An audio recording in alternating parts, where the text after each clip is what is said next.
So, I remember meeting this guy, Big Boy Henry, and, I was talking to him, like, how do you do this? He's like, well, do you love it? Do you love it, son? I was like, yeah, I love it. He's like, well, then you'll be fine.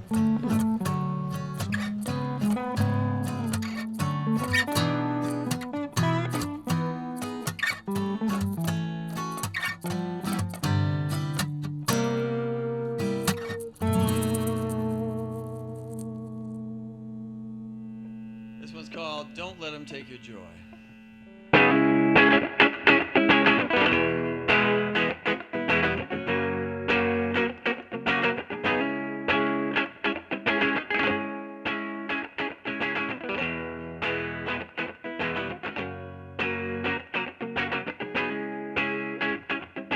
They may try to break you, turn your head around. They may try to knock you right down on the ground. They may try to own you, make you do their will. They may try to drain you. So Dave, thank you so much for being here with us today. We are super excited to talk a little bit about you and your music and hopefully what's next for you. I'm psyched to be here. So could you just start off by telling us just a little bit about who you are, just in general, 30-second spiel? Okay. Well, I'm a working musician. I live in Vermont, of all places, and I've been a working musician, paying my bills, playing guitar, and teaching some also, and singing, my band and solo gigs and things since 1993. Can you talk a little bit about your evolution as a musician over the last few years? Well, I guess I would say, we talked earlier about being into blues music, and then for my 20s, that's all I would listen to. I would not go to a show if it wasn't a blues show. I would not buy a record if it wasn't a blues record. I would not listen to the radio if it wasn't a blues show. Nothing. I was totally narrow-minded about it, because I figured as white Jewish guy growing up in the suburbs in New England, if I'm going to learn to play this music, I got to really soak it in,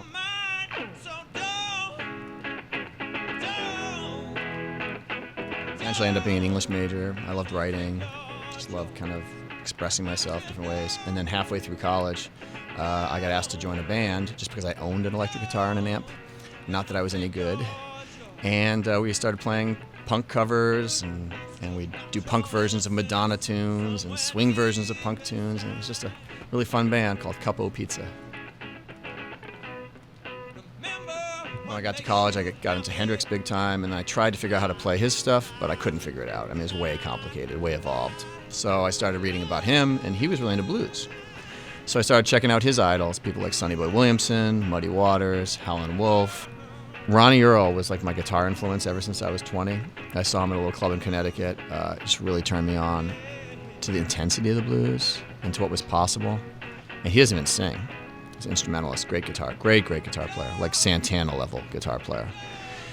And I met him randomly at a Stevie Wonder concert.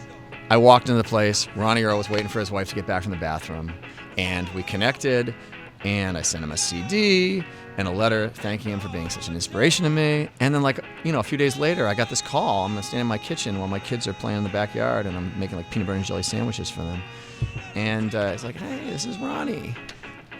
I'm like, I felt like, someone was asking me to the prom or something, that jittery kind of thing. And he just wanted to say how much he loved the record and, loved meeting me. And so we ended up, I got to sing on one of his records. You can have a gig in front of, 1,000 people, and you're in the spotlight, and you may not feel as connected with the audience. And, it's a fine gig and all. And then you've got a gig in front of 5 people at the end of a night in a little bar, and you're totally connected, and that's the best gig you've had in months. Cool. You want to take a quick break?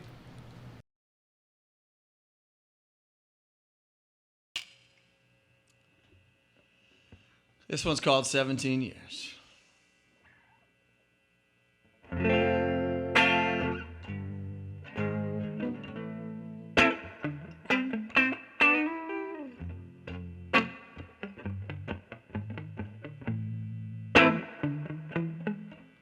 I remember what you said when we first met.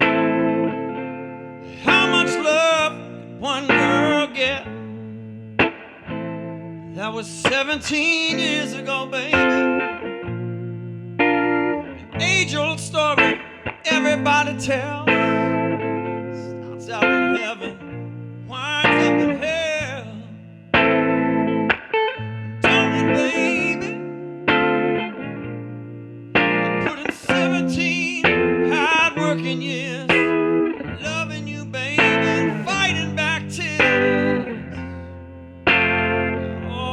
it says goodbye. 17 years of heartache, 17 years of pain, 17 years of love, and it all went down the drain. You see, it started out a terrific love affair. I was in love with the very idea of you being there. Yes, I was, girl. What a rude awakening, I found out somebody else you were dreaming about. Now my dream is over. Well, it took 17 years for me to find out a whole lot of things I know nothing about. Oh, girl, that's the truth. 17 years of heartache, 17 years of pain, 17 years of love, and it all went down the drain.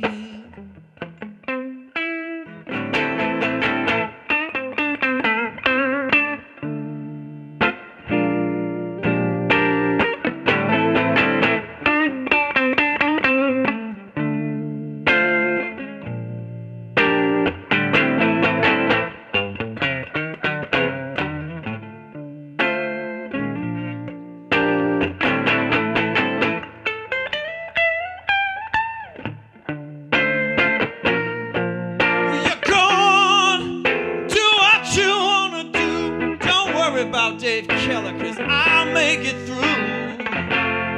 After all, I made it through 17 years.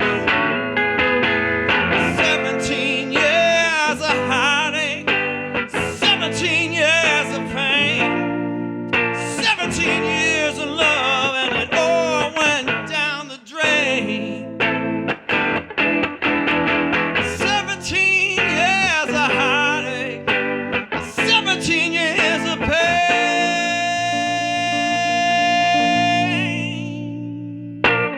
17 years of love, and it all went down the drain.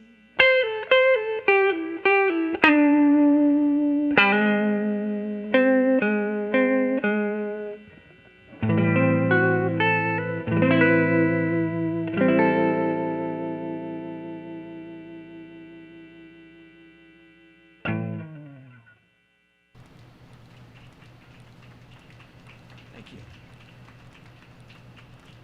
Do you have any advice for an aspiring blues artist?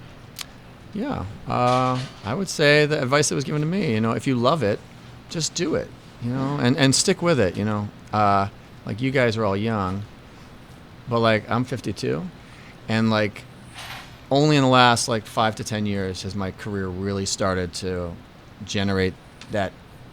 What is it? What do they call it? The algorithmic? Not Slope? That's slope. What is it? You guys are exponential. Thank you. Things have grown exponentially in the last 5 years because there's something about persistence, and my grandfather called it stick-to-itiveness. If you stick with something a really long time, you have to love it to be able to do that and make it weather through all the various little ups and downs and storms and whatnot. But if you can stick with it, it really starts paying dividends, and you see the real rewards later sometimes.